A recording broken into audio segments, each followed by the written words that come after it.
తరాలు మారినా వీళ్ళ తలరాతలు మాత్రం మారడం లేదు. సూర్యుడు తూర్పున ఉదయిస్తున్నా తూర్పు దిక్కున ఉన్న వీరికి మాత్రం వెలుగులు దక్కడం లేదు. పల్నాడు జిల్లా సత్తెనపల్లి నియోజకవర్గం గర్నెపూడి గ్రామంలో ఎన్నో ఏళ్లుగా అపరిష్కృతంగా మిగిలిపోయిన సమస్యలు ఇవి.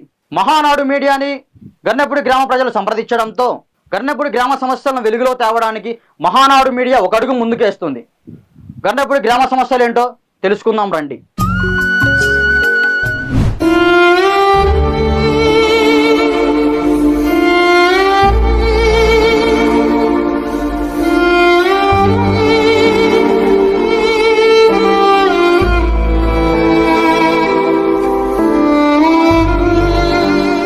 పల్నాడు జిల్లాలోని సత్తెనపల్లి మండలంలోని గర్నెపూడి గ్రామంలోకి మహానాడు రిపోర్టింగ్ టీం ఎంటర్ అయింది. ఇక్కడ సమస్యలను తెలుసుకుని పాలకులకు వీరి గోడు వినిపిద్దామని అడుగుపెట్టిన మహానాడు మీడియా రిపోర్టింగ్ టీంకు కనిపిస్తున్న దృశ్యాలివి.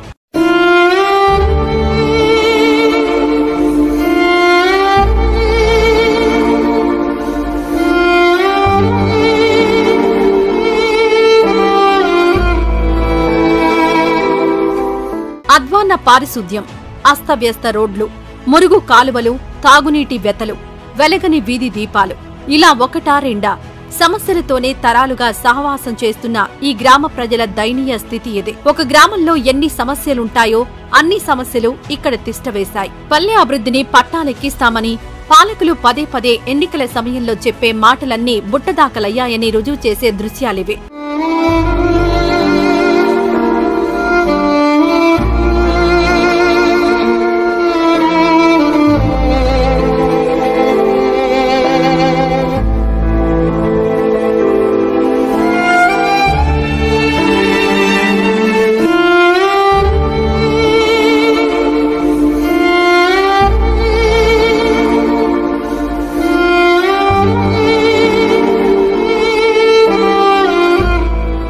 సత్తెనపల్లి, తాడికొండ నియోజకవర్గాల సరిహద్దులో ఉండడం వీరికి శాపంగా మారింది. రెండు నియోజకవర్గాల రాజకీయ ఆధిపత్యం, అధికారుల అయోమయ స్థితితో ఈ గ్రామ అభివృద్ధి ఎవరికీ పట్టడం లేదు. ఫలితంగా ఎక్కడ వేసిన గొంగడి అక్కడే అన్నట్టు అభివృద్ధికి నోచుకోకుండా పోతోంది. ఎవరికీ పట్టకుండా పోయింది గ్రామ ప్రజల ఆలనా పాలన. ఎవరికి చెప్పుకోవాలి మేమంటూ గ్రామస్తులు వాపోతున్నారు. గర్నెపూడి ప్రజలకి రోడ్ల సమస్యతో పాటు ఊర్లో ఉన్న డ్రైనేజీ సమస్య కూడా ఎక్కువైందని చెప్తున్నారు. మీరు చూసుకున్నట్లయితే ఈ కాలువ ఉంది, చూశారు కదా. ఈ కాలువ ఒక కాలువలాగా ఉంది, ఒక డ్రైనేజీ లాగా ఉందా? ఒక చెరువులో, ఒక పీకల చెరువు లేకపోతే మురికి చెరువు మధ్యన వీళ్ళు నివసిస్తున్నట్లు ఈ కాలువలు ఉన్నాయి. అసలు ఈ కాలువలు ఎందుకు ఇలా ఉన్నాయి, ఎందుకు ఇలా తయారయ్యాయి అని ఇక్కడ ఉన్న గ్రామ ప్రజలను అడిగి తెలుసుకుందాం. నమస్కారం అండి, నా పేరు చెన్నయ్య గారు, గర్నెపూడి అండి మాది. ఈ కాలువ మా సాగర్ కాలువ అండి, ఇది పంట భూములకు వచ్చే కాలువ, మైనర్ కాలువ అంటారు దీన్ని. ఇది వచ్చేసే వరకు మా పల్లెలో కొండ వెళ్ళి వాగులో కలిసిద్దండి. అయితే ఈ వచ్చినప్పుడు ఈ కుంటల వలన నీళ్లు నిలబడి నీళ్లు, దోమలు, మలేరియా రోగాలు వస్తాయండి. ఇంతవరకు దీన్ని పట్టించుకున్న వాళ్ళు లేరు. ఏ గవర్నమెంట్ వచ్చినా కానీ మేము చేస్తాం అన్నారు, కానీ మరి ఇంతవరకు ఎవరు పట్టించుకోవాలి. చాలా గవర్నమెంట్లు మారినాయి కానీ ఎవరు దీన్ని పట్టించుకోలేదని వాళ్ళు మేము ఎవరిని నిందించట్లేదు. అవకాశం వచ్చింది, ఏదైనా అవకాశం ఉంటే మీ ద్వారా అధికారులకి, మా నాయకులకి, మా ఎమ్మెల్యే గారికి, గతంలో దీన్ని ఎవరు పట్టించుకోలేదండి. పంచాయతీ కింద ఉంది, వాళ్ళేదో సైడ్ కాలాలు తీసుకోవటం, వాళ్ళ పని వాళ్ళు చేసుకోవటం, వెళ్ళిపోతాం. ప్రత్యేకంగా మేజర్ 10 మందికి ఉపయోగపడేదాన్ని ఎవరు చేయలేదు. ఇది పూర్తిగా రెండు పక్కల సైడ్ కట్టి నీళ్లు పంపితే వెళ్ళిపోతాయండి శుభ్రంగా. అప్పుడు ఎవరికి కూడా ఇబ్బంది ఉండదు. దీనివల్ల రోగాలు, అంటు రోగాలు, మరి కనీసం వానప్పుడైతే ఇంకా చాలా ఇబ్బంది. చాలాసార్లు చేస్తాం. ఆంజనేయులు గారు ఉన్నప్పుడు కాడి నుంచి కూడా చెప్తానే ఉన్నామండి. వైవి ఆంజనేయులు గారు, ఎమ్మెల్యే గారి కాడి నుంచి చెప్తానే ఉన్నాం. వాళ్ళు ఏదో కొన్ని మేజర్ పనులు చేశారు, అన్ని కొన్ని పనులు చేశారు కాదంటలేదు. ఇదైతే అసలు ఎవరు పట్టించుకోలేదండి. అది అందుకని ఈ సమస్య చిరకాలంగా చాలా నుంచి ఉంది. దీని సమస్యను పరిష్కారం చేస్తారని మీ ద్వారా మేము తెలియపరుస్తాం. ఈ కాల వాసనకి తట్టుకోలేము సార్, ఉండలేకపోతున్నాం. ఇక్కడ ఇబ్బందిగా ఉంది. పిల్లలు వచ్చి వాసనకి చాలా రోగాలు కూడా వస్తాయి, ఈగలు ఆలుతున్నాయి, ఇబ్బందిగా ఉంది. ఎన్ని సంవత్సరాలు వచ్చినా ఎవరు వచ్చినా బాగు చేయట్లా, పట్టించుకోవట్లే. వస్తున్నారు, చూస్తున్నారు, వెళ్ళిపోతున్నారు. మా ఇబ్బందులు మేము పడుతున్నాం. రోగాలు వచ్చి కూడా కొన్నిసార్లు డబ్బులు లేక ఇబ్బంది పడ్డాం మేము. ఈ కాలం నుంచి పురుగులు, దోమలు, వాసన, పైనుంచి బాగా వస్తాయి నీళ్లు. ఈ నీళ్ళు వరద వచ్చినప్పుడు కొట్టుకొని పోయిద్ది. మామూలుగా అయితే ఇబ్బంది. పెద్దవాళ్ళకి తెలియపరచండి, చేసి పెట్టండి. మీకు ఓట్ల కోసం వచ్చినప్పుడు ఎవరికి చెప్పలేదమ్మా మీరు ఈ సమస్య? చెప్పామండి, పట్టించుకోలేదు. వస్తారు, వెళ్తారు, ఓట్లు అడుగుతారు, వాళ్ళ పని వాళ్ళు చేసుకుంటారు, మమ్మల్ని పట్టించుకోరు. అసలు మాకు రోగాలు వస్తున్నాయి. మా పిల్లలు 3 పిల్లలు ఉన్నారు, పసి పిల్లలు ఉన్నారు. మాకు అయితే 3 పిల్లలు ఉన్నారు. నడవడానికి కూడా ఇబ్బందిగా ఉండండి. మరి మీరే బాగు చేయాలి మాకు. ఎమ్మెల్యే గారు అసలు ఈ రోడ్డుకు వచ్చి చూసినోడే కాదు, మీ డబ్బులు పెట్టి మీరు చేసుకోమన్నాడండి. అది ఎంతవరకు ఏ ప్రభుత్వం వచ్చినా ఈ కాలోక రాలేదండి. అది మరి ఈ ప్రభుత్వం అన్న చేస్తారని మేము దయచేసి మన్నిస్తున్నాం. ఎప్పుడు రాలేదండి. ఈ రోడ్డు అస్సలు చూడలేదండి. ఈ రోడ్డుకి అస్సలు రాలా. దోమలో వాసన కలరాలండి. వాసన మేము అల్లాడిపోతున్నాం అండి. పిల్లల జ్వరాలు, డెంగీ జ్వరాలతోటి ముగ్గురికి జ్వరాలే. ప్రభుత్వం వస్తుంది కానీ మాకు ఏమీ చేయట్లేదు. ఈ కాలువలు కానీ, రోడ్లు కానీ, మాకు సిరిపురం రోడ్డు కానీ, మరి ఏది కానీ మాకు ఊరు వెళ్తానికి కూడా కనీసం ఆటోలకు కూడా ఇబ్బందిగా ఎంత ఇబ్బందిగా ఉందంటే అంత ఇబ్బందిగా ఉంది. చెరువు ఉందంటే చెరువు శుభ్రం చేసేవాళ్ళు లేరు, ఊరుని శుభ్రం చేసేవాళ్ళు లేరు. ఎంతమంది ఎలక్షన్ వచ్చినా కానీ వేస్తామంటున్నారు కానీ ఇస్తామంటున్నారు కానీ చేయట్లా మాకు. మరి ఏంది ఈ ప్రభుత్వం వల్ల మాకు ఈ ఉపయోగం కావాలి కదా. మరి ఇప్పుడైనా మీరు సహాయం అందించి మాకు ఈ కాలువలు, ఈ రోడ్లు, మరి మాకు ఈ ఊరికి మాకు అవసరమైనవన్నీ మీరు ఇప్పిస్తే మేము గవర్నమెంట్కి రుణపడి వారిగా ఉంటాం. మరి మీ ఎమ్మెల్యే కన్నా లక్ష్మీనారాయణ గారు కదమ్మా? అవునండి. లక్ష్మీనారాయణ గారికి ఏం చెప్తారు మీరు?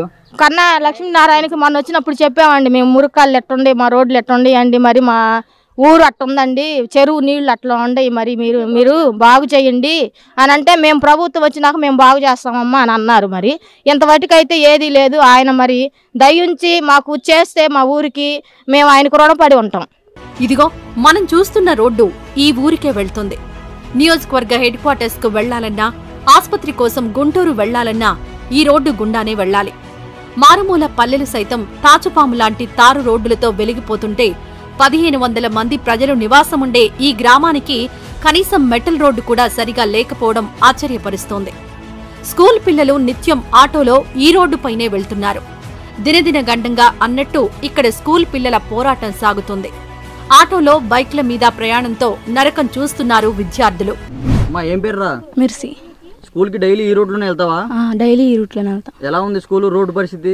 అస్సలు ఏం బాగాలేదు. గుంతలు, బండి మీద వచ్చేటప్పుడు కూడా చాలా మంది పడతారు. నేను కూడా పడ్డాను అనుకులో ఒకసారి.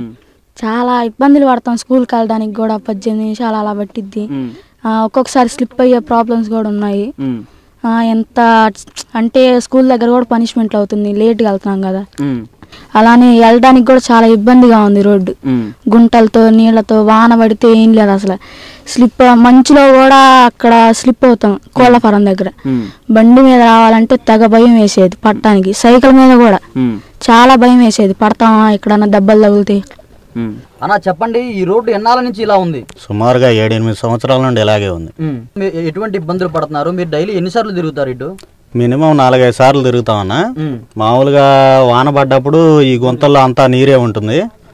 ఆటో వెళ్ళటానికి కానీ ఇబ్బంది, పిల్లలు స్కూల్కి తరచూ వెళ్ళి రావటానికి కూడా ఇబ్బంది పడుతూనే ఉంటారు. మాకు ఎటువంటి వసతి లేదు. ఇది 8 ఏళ్ళగా కొనసాగుతూనే ఉంది. మేము ఇబ్బంది పడుతూనే ఉన్నాం. ఈ రోడ్డు 3 కిలోమీటర్లు ఉంది కదా, నీకు ప్రయాణించడానికి ఎంతసేపు పడుతుంది? మేము 18 నిమిషాలు పడుతుంది అన్న. మినిమం 18 నిమిషాలు పోవటం, 18 నిమిషాలు రావటమే సరిపోతుంది. కనీసం వీధి లైట్లు కూడా లేవు కదా, స్ట్రీట్ లైట్స్ లేవు. వాన పడ్డప్పుడు భయంకరంగా ఉంటుంది. చిన్న వాన అయినా సరే ఇబ్బందిగానే ఉంటుంది. రోడ్డు మరమ్మతులు ఎప్పుడన్నా మొదలు పెట్టారా? అసలు ఎప్పుడూ లేదు. అసలు ఈ రోడ్డు వైపు పట్టించుకున్న వారే లేరు. మీకు ఎప్పుడన్నా ప్రమాదం జరిగిందన్న ఈ రోడ్లో? జరుగుతూనే ఉంటాయి. మామూలుగా స్లిప్ అయి పట్టడం గానీ, వాన పడ్డప్పుడు వెహికల్స్ 2 వీలర్స్ రావాలంటే చాలా ఇబ్బంది. జారీ స్లిప్ అయి పడుతూనే ఉంటారు ఎవరో ఒకళ్ళు. చిన్నపిల్లలు తిరగాలి. స్కూళ్ళకి చాలా మంది సైకిల్ మీద వెళ్తారు, వాళ్ళు ఇబ్బంది పడుతూనే ఉంటారు. ఆటోలు ఇబ్బంది పడుతూనే ఉంటుంది. మీరు అధికారులు ఎవరు ఏం పట్టించుకోవట్లేదన్న? అసలు ఏమీ పట్టించుకోలేదు ఇంతవరకు. ఎవరికి ఎంతమందికి ఎన్నిసార్లు ఫిర్యాదు చేసినా పట్టించుకోలేదు. ఏం పేరు తమ్ముడు? నా పేరు మనోహర్ అన్న. డైలీ స్కూల్కి ఇటు నుంచి వెళ్తావా? డైలీ వెళ్తాం. రోడ్డు బాగానే ఉందా? రోడ్డు పరిస్థితి చెప్పలేం కానీ మేము పోయేటప్పుడు వారానికి ఒకసారి 2 సార్లు సైకిల్ పంచర్లు అవుతానే ఉంటే ఎవరో ఒకళ్ళు పడుతూనే ఉంటారు.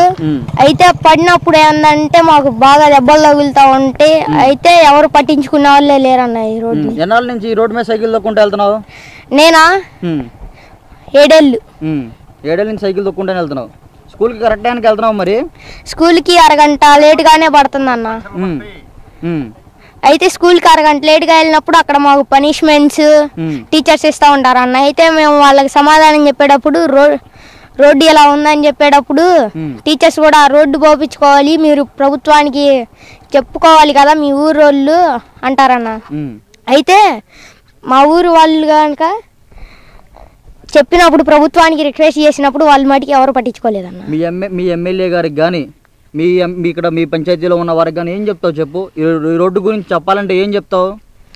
ఈ రోడ్లో వెళ్ళే ప్రతి విద్యార్థికి, సైకిల్ మీద వెళ్ళే ప్రతి విద్యార్థికి ఏదో ఒక రోజు దెబ్బలు తగులుతూనే ఉంటాయి, పడుతూనే ఉంటారు, లేస్తూనే ఉంటారు. కానీ పూర్తిగా ఈ రోడ్డు పోపిస్తే మటుకు మాకు చాలా.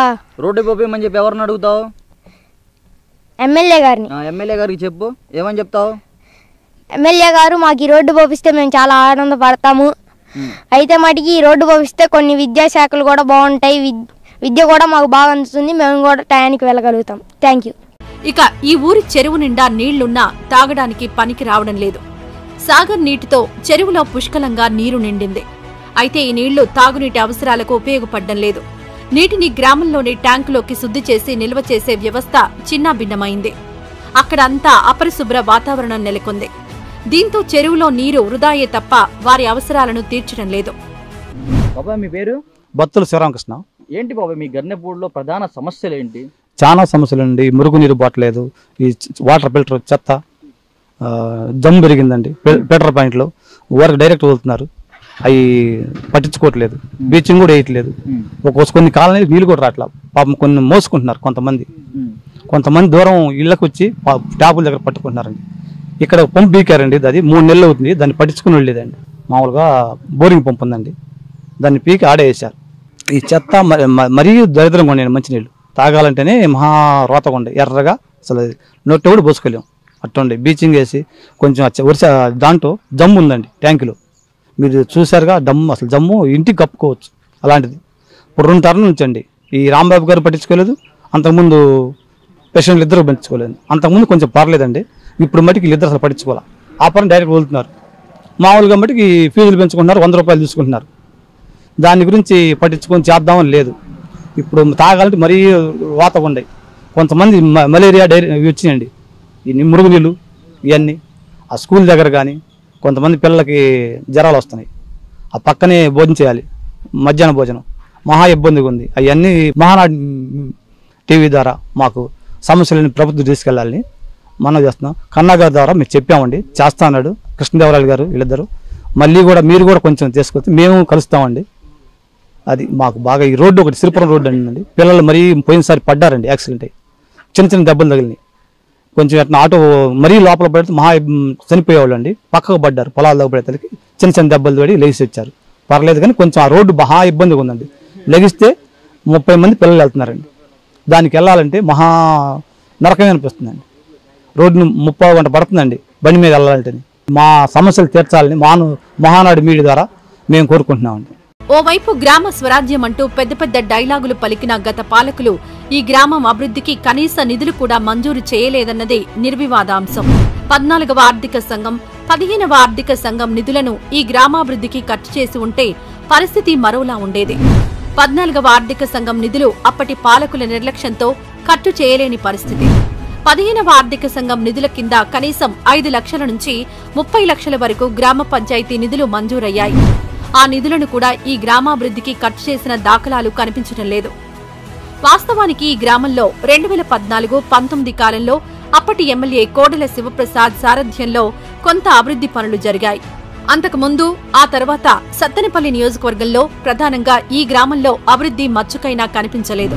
మా ఊరు సత్తెనపల్లి మండలానికి ఈశాన్యాన్ని ఉంటుంది. మా ఊర్లో అప్పటి గత ప్రభుత్వం కంటే ముందు టీడీపీ ప్రభుత్వం 2014 టీడీపీ ప్రభుత్వం గెలిచాక కోడెల శివప్రసాద్ గారు ఎమ్మెల్యేగా ఉన్నారు. ఆయన ఉన్నప్పుడు ఇక్కడ ఈ ఊరిలో చెత్త అంతా రోతగా ఉందని అన్ని ఊరిలో వేసి అంత ఇబ్బందికరంగా ఉందని అడిగితే ఎస్డబ్ల్యూపీసీ గ్రాంట్ శాంక్షన్ చేశారు. అయితే వడ్డెంపుడు ఉమామహేశ్వర గారు అధ్యక్షుడిగా ఉన్నారు, పార్టీ అధ్యక్షుడిగా ఆనాడు. ఆయన సమక్షంలో ఇది కట్టేయడం జరిగింది. కట్టించే ఇక్కడ వాచ్మెన్ని, ఇందులో ఊర్లో ఉన్న చెత్త తీసుకురావడానికి ఒక మనిషి ఇద్దరిని పెట్టారు. వాళ్ళకి జీతం నెల ఇచ్చి వాళ్ళు ఇప్పుడు సక్రంగా జరిగిపోయింది. అప్పుడు ఇక్కడ ఉండడానికి శుభ్రంగా మొత్తం అంతా ఊరంతా శుభ్రంగా ఉంది. ఊర్లో జనానికి చెత్త లేకుండా అంతా ఎవరున్నా కానీ ఇక్కడ తీసుకొచ్చేసారు. గ్రామం ఇప్పుడు ఆనాడు అంతా సక్రంగా శుభ్రంగా ఉంది. కానీ 2019లో వైఎస్ఆర్ పార్టీ గెలిచాక దీన్ని గాలికి వదిలేశారు. ఊర్లో ఉన్న చెత్త అంతా అలాగే ఉంది. పార్టీ మారంగా 2019లో ఇక్కడ డంపింగ్ యార్డ్కి వాళ్ళ పార్టీ రంగులు వేసుకున్నారు. వాళ్ళు గెలవంలో చేసిన మొదటి పని అదే. ఆ రంగులు మార్చారు కానీ ఇంతటికి ఊరి గురించి పట్టించుకున్నది లేదు. గత 5 సంవత్సరాల్లో ఇక్కడ వాళ్ళు చేసింది ఏమి అభివృద్ధి లేదు, ఏమీ లేదు. దాన్ని గాలికి వదిలేశారు. ఇప్పుడు ఊర్లో అంతా చెత్త పేరకపోయి ఉందండి. దీన్ని కట్టి కూడా ఉపయోగం లేదు. ఈనాడు ఇది అసాంఘిక కార్యకలాపాలకు వాడుకుంటున్నారు ఈ డంపింగ్ యార్డ్ని. ఇక్కడ ఏ అధికారి వచ్చి పట్టించుకున్నది లేదు. ఇక్కడ జరుగుతున్నది కానీ ఊర్లో చెత్త పేరకపోయింది. ఆనాడు ఇక్కడికి వచ్చి చూసిన వాళ్ళు లేరు, దీని గురించి అడిగిన వాళ్ళు లేరు. అంబటి రాంబాబు గారు చేసినాడు. దీన్ని మా ఊరు వచ్చి కూడా చూసి తిరగలేదు. ఆయన వచ్చి కనీసం మా ఊరికి ఒక రోడ్డు వేసింది లేదు, ఒక అభివృద్ధి పని చేసింది లేదు. ఆనాడు కట్టించి అభివృద్ధి చేసి శిలాఫలకాలు వేసుకుంటూ వాటిని కూల్చేశారు. వాళ్ళు చేసిన మొదటి పని అదే. అంతే, అభివృద్ధి మాత్రం శూన్యం.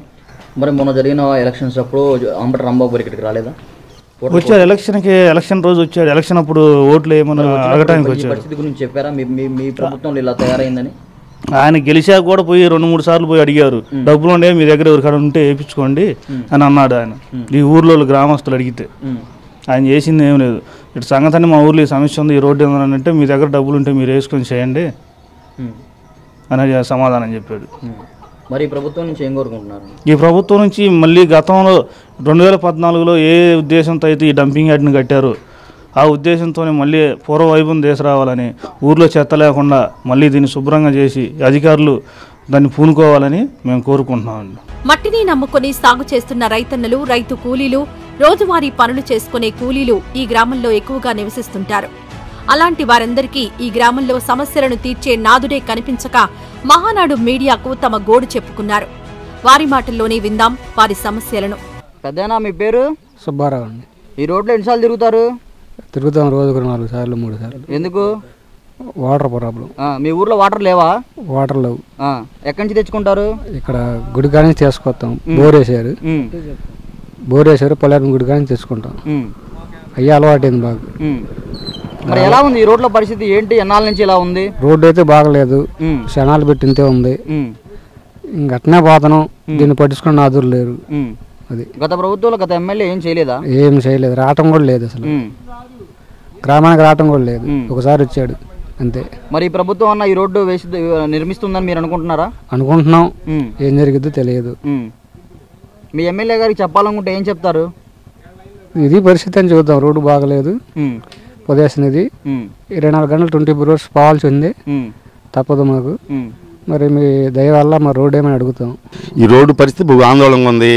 ఎంతోమంది ప్రెగ్నెంట్లు జారిపోతున్నాయి, పసికోనలు పడైపోతున్నారు. మరి ఈ రోడ్డు చూస్తే ఇట్టుంది.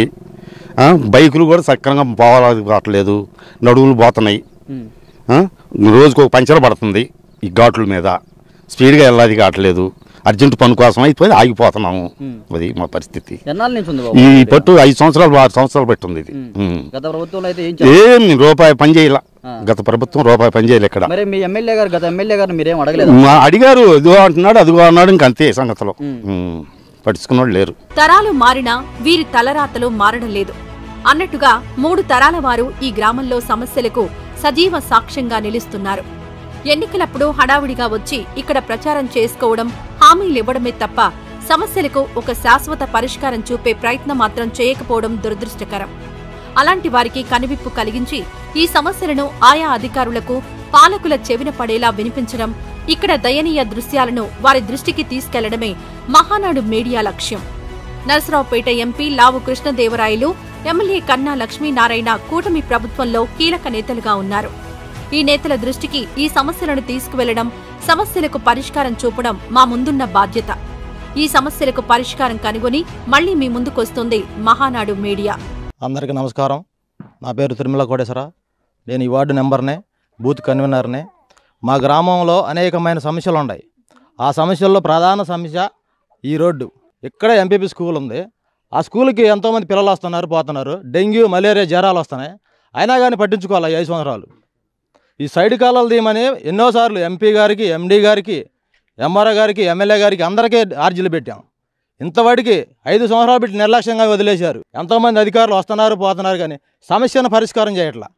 మా గ్రామంలో సమస్యలు, అనేకమైన సమస్యలు ఉన్నాయి. డంపింగ్ యార్డ్ కాడ ఉంది, వాటర్ ప్లాంట్ కాడ ఉంది, వాటర్ ట్యాంక్ కాడ ఉంది, ముఖ్యంగా వాటర్ ఫిల్టర్ కాడ ఉంది, స్కూల్ పిల్లలది నిత్యం రాకపోకలు సాగిస్తూ ఉంటారు ఈ గ్రామంలో. ఈ స్కూల్ కాడ స్కూల్ పిల్లలకి అనేకమైన వ్యాధులు వస్తున్నాయి వర్షాకాలంలో. ఈ వర్షాకాలంలో ఈ వ్యాధులన్నింటినీ ఈ మురికి కాలంలో దోమలు కుడితే మొత్తం 35 మంది పిల్లలు ఉన్నారు. ఈ 35 మంది పిల్లలకి జ్వరాన డెంగ్యూ, మలేరియా పడిస్తే ఏం చేయాలా? ఎవరు దీనికి? మేము 5 సంవత్సరాలు పోరాడాం. ఎంపీ గారికి అర్జీ ఇచ్చాం, ఎమ్మెల్యే గారికి అర్జీ ఇచ్చాం, ఎంపీడీఓ గారికి అర్జీ ఇచ్చాం. నిన్నగా మొన్న కూడా వారం క్రితం ఏఈ గారిని కూడా కలిసాం. మా గ్రామంలో సమస్యలు ఉన్నాయి, ఎస్టిమేషన్ వేయండి. ఎస్టిమేషన్ వేసి ప్రధాన సమస్య మేము సైడ్ కాలంలో ఎస్టిమేషన్ వేయమన్నారు. ఏమిచ్చాం? మీరు త్వరితగతిన ఈ పనులన్నీ పూర్తి చేసి మా గ్రామాన్ని అభివృద్ధి ప్రధానంలో నడిపించాలని ఈ మహానాడు మీడియా ద్వారా నేను బలంగా కోరుతున్నా. కన్నా లక్ష్మీనారాయణ గారి ఆధ్వర్యంలో ఈ గ్రామం అభివృద్ధి పదంలో ముందుండాలి. అభివృద్ధి పదంలో ముందే కాదు, మా సిరిపురం రోడ్డు కూడా ప్రధాన సమస్య. స్కూల్ పిల్లలు నిత్యం 20-30 మంది పోతున్నారు. ఆటో పోవాలన్నా కానీ ఇబ్బందిగానే ఉంది. ఆ సమస్యను మీరు ప్రధానంగా మీడియా వారికి ధన్యవాదాలు చెబుతున్నాను. మా గ్రామం వచ్చినందుకు ఆ గ్రామంలో మా సమస్యలు అన్నీ తీర్చే విధంగా మీరు ముందుండి మాకు నడిపించాలని ప్రార్థిస్తున్నాం. విన్నారు కదా గర్నెపూడి గ్రామ ప్రజల సమస్యలు, వాళ్ళ బాధలు ఎలా ఉన్నాయో. మెయిన్గా మనం చూసుకుంటే ఏదైతే మనం మొదట్లో చెప్పామో గర్నెపూడి రోడ్డు గురించి చెప్తే 3 కిలోమీటర్ల రోడ్డుని మనం ప్రయాణించడానికే 15 నిమిషాలు పట్టిందంటే అర్థం చేసుకోవచ్చు ఆ రోడ్డు పరిస్థితి ఎలా ఉందో. గర్నెపూడి గ్రామానికి ఆ రోడ్డుతో పాటు కాకుండా ఇక్కడ మీరు చూసుకున్నట్లయితే డ్రైనేజీ సమస్యలు ఉంది. ఇక్కడ మెయిన్గా డ్రైనేజీ కాలువలంటూ ఏమీ లేవు. వాళ్ళు ముఖ్యంగా కోరుకుంటుంది ఆ రోడ్డుతో పాటు డ్రైనేజీ వ్యవస్థ క్లీన్గా ఉండాలి, మంచిగా శుభ్రంగా ఉండాలని చెప్పి అధికారులను కోరుకుంటున్నారు. కెమెరామెన్ నరేంద్రతో రిపోర్టర్ రామ్, మహానాడు మీడియా. ఈ వీడియో నచ్చితే లైక్ చేయండి. అలాగే మా ఛానల్ ని ఫస్ట్ టైం కనుక చూస్తున్నట్టయితే ఇప్పుడే సబ్స్క్రైబ్ చేసుకుని పక్కనే ఉన్న గంట సింబల్ ని యాక్టివేట్ చేసుకోండి. అప్పుడే మేము పెట్టే ప్రతి వీడియో మీకు నోటిఫికేషన్ గా వస్తుంది. అలాగే ఈ వీడియో పూర్తిగా చూసినందుకు ధన్యవాదాలు.